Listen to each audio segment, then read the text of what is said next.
Зуд в носу и постоянное чихание, несомненно, раздражают. Это расстраивает и может по-настоящему действовать на нервы, если это никак не проходит, и вы продолжаете чихать.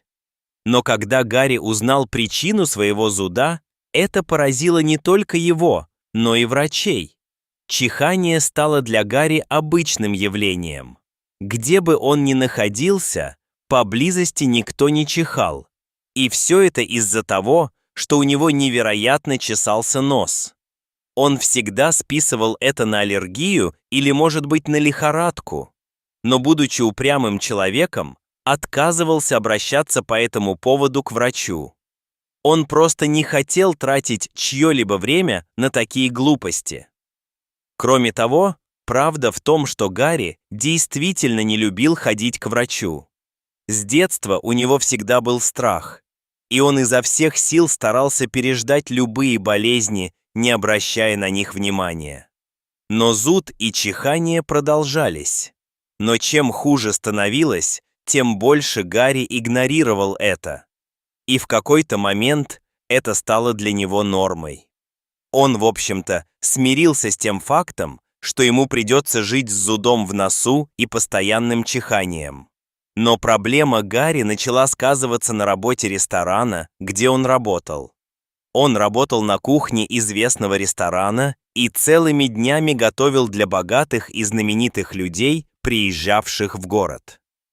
Конечно, одно из главных правил работы с продуктами питания заключается в том, что вы должны соблюдать максимально возможный уровень гигиены, чтобы не загрязнить и не испортить готовящиеся блюда.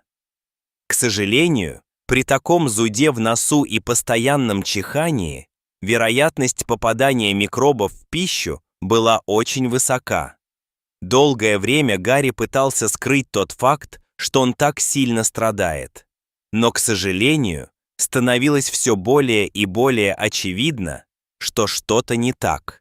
«У нас не было другого выбора, кроме как отправить его домой», сказал владелец ресторана.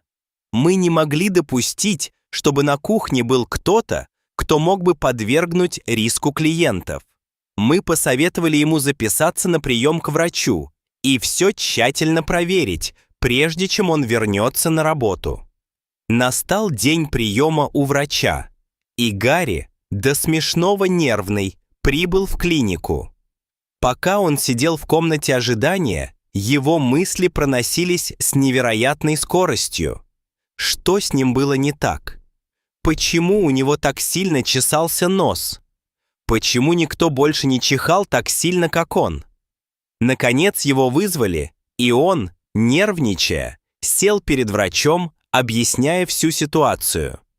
К счастью, доктор оказался добрым человеком, который изо всех сил старался успокоить Гарри.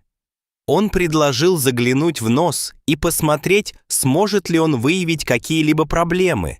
Поэтому, используя свой специальный инструмент, он начал исследовать вход в носовой проход. Не было никаких явных признаков раздражения или чего-то подобного, объяснил врач.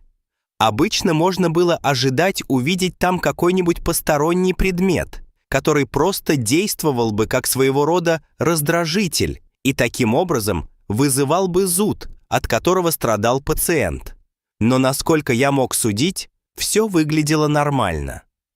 Врач объяснил сильный зуд и чихание либо острой сенной лихорадкой, либо реакцией на не слишком чистый воздух. Он прописал Гарри сильнодействующий антигистаминный препарат и отправил его домой, сказав, что если состояние не улучшится, он может вернуться через неделю. Доктор и не подозревал, что истинная причина была шокирующей и поразительной, и ее нельзя было вылечить антигистаминными препаратами. Так что дела у Гарри совсем не улучшились. На самом деле, наоборот, они начали ухудшаться. Зуд и чихание не давали ему спать по ночам, что в свою очередь сказывалось на нем изо дня в день, поскольку он был постоянно истощен. Итак, неделю спустя он снова был в кабинете врача, такой же нервный, как и в первый раз. После повторного осмотра Гарри доктор почесал в затылке, но не потому, что обнаружил истинную причину, а потому, что все казалось подозрительно нормальным. Он даже позвал коллегу, чтобы тот осмотрел нос Гарри, но опять же, ничего подозрительного обнаружить не удалось. Поэтому врачи решили провести более тщательный осмотр носа Гарри. Они не могли сделать это визуально, так как носовой проход очень маленький. Поэтому они назначили ему компьютерную томографию. Компьютерная томография – это сложный метод визуализации, используемый для получения детальных изображений внутренних органов. Если бы там было что-то подозрительное, это обнаружило бы сканирование. Когда он лежал на кровати, его поместили внутрь большого трубчатого устройства для компьютерной томографии, и процесс начался. Он должен был лежать совершенно неподвижно, и процесс не причинил ему ни малейшей боли. По мере того, как на экране начали четко отображаться снимки, лицо врача становилось все более и более шокированным, а глаза расширялись от недоверия. Сердце Гарри бешено колотилось, а желудок скрутило в узел. Что же такого он увидеть, что вызвало такую реакцию? Довольно скоро сканирование закончилось, и заметно дрожащий доктор отправил его домой, сказав, что результаты он получит через несколько дней. Итак, Гарри ушел все такой же раздраженный и чихающий, как и всегда. Все, что он мог сделать, это играть в игру ожидания, пока ему не позвонят и не сообщат о результатах. «У меня в голове возник образ лица врача», — сказал Гарри, вспоминая тот случай. «Я просто продолжал думать, что его испуганный взгляд не может быть хорошим знаком. Время ожидания действительно самое тяжелое».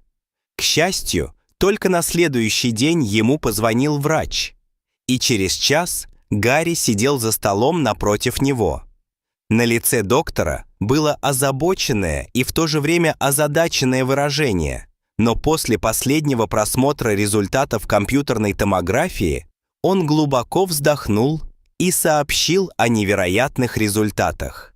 У Гарри глубоко в носовом проходе рос зуб. По мере роста зуба он начал щекотать мелкие волоски в носу, а также раздражать слизистую оболочку. К сожалению, он был слишком глубоким, чтобы врачи могли увидеть его визуально. Но именно это вызывало сильный зуд и частое чихание. Эта новость совершенно ошеломила Гарри и врачей. Зуб был не только на неправильном месте, но и рос вверх по направлению к черепу, а не вниз, и не выходил из десен, как обычно.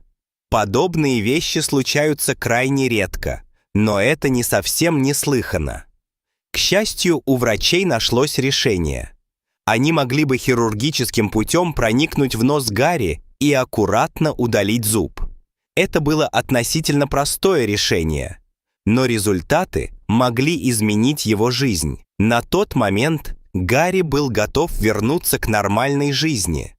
Зуд и чихание давали о себе знать, и он просто хотел, чтобы все это прекратилось. Итак, он согласился на операцию, не раздумывая ни секунды. И уже на следующий день все было кончено. Врачи удалили зуб и корень, длина которых в общей сложности составляла 13 мм, прижгли лунку и все. Гарри вылечили. К счастью, сейчас мне уже лучше, улыбался Гарри несколько недель спустя. Врачи сказали мне, что они никогда не видели ничего более странного. И, честно говоря, я тоже. Это было похоже на что-то из книги ужасов, но чихание и зуд прекратились. Я смог выспаться, в чем так нуждался, и вернуться к работе. И вдобавок ко всему, я даже преодолел свой страх перед визитом к врачу. Дорогие зрители, могли бы вы когда-нибудь предположить, что сильный зуд в носу был вызван появлением зуба в неправильном месте? Расскажите, пожалуйста, в комментариях. А если вам понравилось это видео, то ставьте лайк и подписывайтесь на наш канал. До свидания.